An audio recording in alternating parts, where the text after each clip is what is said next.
Okay, for those that have been following along with this air suspension build on my C600 cab over, I thought I'd do a quick little video update. I've been working on the front suspension, so I haven't reassembled it yet. I've actually got the front axle out from underneath the truck to put all the bracketry on it, and before I stick it back in the truck, I thought this would be a good time to show you exactly how I'm doing it. It's a little bit easier to see all this with the front axle sitting on sawhorses than it is with it underneath the truck. I've also got the front axle brackets, frame brackets mounted, so I figure I'll show you that too and kind of let you know what the next steps are. So here's where we're at. There's the front axle out of the truck sitting on the sawhorses. Again, for those that haven't kept up, these are axles out of a 1992 Oshkosh chassis motorhome, or John Deere chassis motorhome, both the same. This is right before Freightliner bought Oshkosh out. And the way I'm doing it, I made that bracket.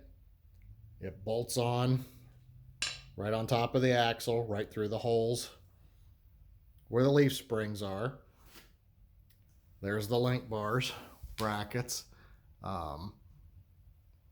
Steering linkage is going to run in between the link bars. Some people have asked, why is the steering linkage so low, so close to the lower link bar? And just to get ahead of that one, as the wheels turn to wheel lock, this bar actually raises. It'll angle upwards. So right now, that's the lowest position that it's in. And when you go to full wheel lock, it'll actually raise up due to the way they have the arms on the spindles mounted. So, and there's my front bag brackets. On the passenger side, this is where the panhard bar is going to mount. And of course, the bag will be centered. That bracket actually wraps all the way around the bottom of the axle. And again, it's bolted through the same bolt holes as the link bar brackets. And it's also bolted crosswise. So I'm bolted in two different directions, and it fits tight to the axle, and it's completely wrapped around the axle. Driver's side, it's the exact same parts as the passenger side, just everything flipped over, and obviously no panhard bar bracket. But that's the general gist of that. And then underneath,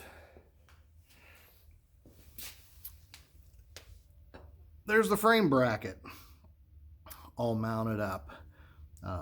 I've got it to where the two lower holes, those were actually the existing holes where the rear leaf spring hanger mounted. That center bolt that's higher up, that was another, it wasn't used anywhere, but that was an existing hole in the frame, so I decided to utilize it. So that mounts right where the factory rear leaf spring hanger is. And then it's also underneath, I know it's hard to see, but I'm bolted up through the bottom of the frame as well. And that's the transmission cross member. So the transmission cross member and this link bar bracket are all tied together. So not only is it bolted sideways through the frame, it's bolted through the bottom, and it's tied side to side. Now, I've had some people comment or ask about why I didn't put the airbags directly over the axle. Yes, you get the maximum lift capacity that way, but part of the reason I didn't is right where this hose comes out, that's the center line of the axle. If I'd have put the airbags there in order to get this thing to drop where I wanted it, I'd have had to notch this frame out here. And I did not want to cut this frame. This is still a truck, even though it's kind of a toy. And the other reason is right there, that's the cross member for the engine. If I didn't had to notch the frame, I'd had to move that cross member, make a motor plate, something along those lines. And it was just something I didn't want to do. I didn't want to get into that much work, not for what this truck is going to be. And part of the other reason is for those that are familiar with these, that cab hangs way over the front axle. And by me putting the airbags ahead of the front axle, it'll actually put the airbags centered about right here, which is about right where the seat's at. So my thought process was putting the airbags closer to the front, more closer to the center of mass of the cab. I thought it might help with a little bit of the bounce and the extra weight capacity there versus directly above the axle, since this isn't a conventional cab. But that's where we're at.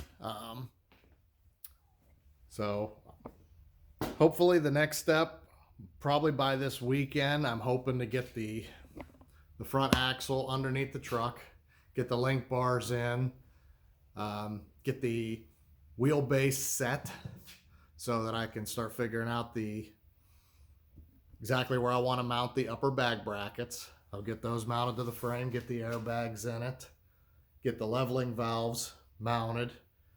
Then I have to start figuring out which brake hoses I want to use, because there's a couple of different styles that I can go with. So I'll get those ordered, get that figured out, get the steering linkage all hooked up, make sure that's all good.